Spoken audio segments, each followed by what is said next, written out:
कहानी एक ऐसे घर से जहां शादी का माहौल है, लेकिन टेंशन और शांति इतनी कि शादी का घर किसी जंग के मैदान जैसा दिख रहा था। अरे जैसा मर्जी डेकोरेशन कर दो, पैसों की चिंता मत करो। इतना पैसा जब लड़के वालों को दे दिया तो फूल वालों को देने में मुझे क्या दिक्कत है? अरे धीरे बोलो ना, साफ लग रहा है कि फ्रस्ट्रेटेड हो। अरे तुम तो चुप ही रहो। एक बेटी संभाल नहीं पाई। सारा दिन मैं काम पर जाता था, सोचता था घर पर बच्चों को अच्छे से संस्कार मिल रहे होंगे, लेकिन नहीं, मैडम को तो अपनी किटी और फैशन से फुर्सत मिले तब ना। माँ चुपचाप वहां से चली जाती है। समझ में नहीं आता कि आखिर शर्मा खानदान में हो क्या रहा है। कल तक चिड़िया सी फुदकने वाली शीना की शादी यूं अचानक एक मोटे काले लड़के से क्यों हो रही है? शीना कमरे में हाथ में गुड़िया लिए बोलती है, मेरे साथ जो हो रहा है ठीक हो रहा है। तुम तो सब जानती हो, साहिल मेरे लिए भगवान है। अब जब वो ही नहीं मिला तो फिर कोई भी हो, जिंदगी ही तो जीनी है, जी लेंगे। बाहर शीना की बुआ किसी से बात करती है। अरे मोटा नहीं, उसे तो खाते पीते घर का कहते हैं। अब ओबेरॉय का नाम भी किसी को बताने वाली बात है। उनका इकलौता लड़का तो करोड़ों की सामी तो है ही। अरे हमारी शीना बिटिया तो रानी बनेगी, रानी। इन सब के बीच कहीं कोने पर शीना हाथ में मेहंदी सजाए बैठी थी और आंखों में आंसू सजाए। और वो समय भी आ जाता है जब शीना मंडप के नीचे हाथ में वरमाला लिए खड़ी होती है, लेकिन तभी अफरा तफरी मच जाती है। कोई कहता है, अरे लड़के की माँ को हार्ट अटैक आ गया। अरे अच्छी खासी थी, कैसे हो गया? अरे कहते हैं ना, किसी किसी लड़की के पैर अच्छे नहीं होते, हो सकता है कि मनहूस है ये लड़की। शीना पास खड़ी सब सुन रही थी। फिर शीना अपने कमरे में आ जाती है। शादी ये कहकर नहीं होती कि लड़की मनहूस है।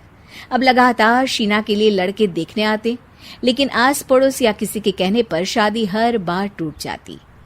लेकिन एक दिन, अंकल, मैं काफी दिनों से आपसे मिलने की कोशिश कर रहा था, लेकिन हिम्मत नहीं हो पा रही थी। अरे बेटा, हिम्मत तो हमारी टूटी पड़ी है। वैसे कौन हो तुम? मेरा नाम साहिल है अंकल। मैं शीना से प्यार करता हूँ और उसी से शादी करना चाहता हूँ। अरे अब तो किस जात के हो ये भी मायने नहीं रखता। बेटा, मेरी बेटी मनहूस है। ये सब कहते हैं कि इसीलिए उसकी शादी नहीं हो पा रही।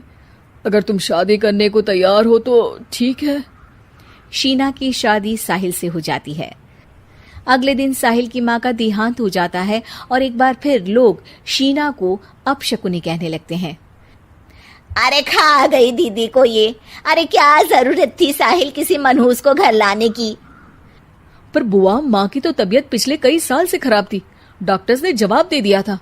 क्या पता ये भी उनका सौभाग्य हो कि वो बहू का मुंह देख पाई।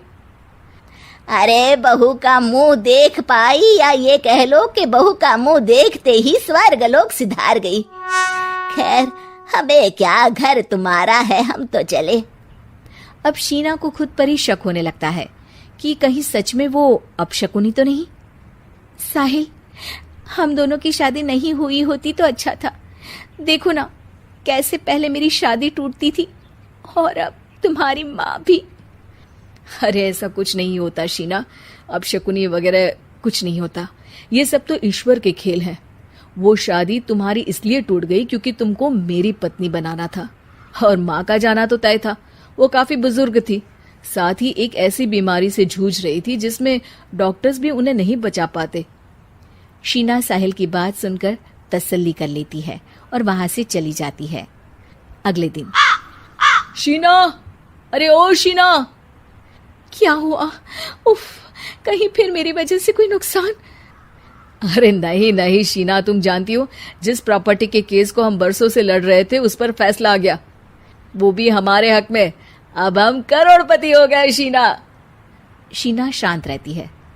अरे क्या हुआ? करोड़ पत्नी बनकर तुमको खुशी नहीं हुई?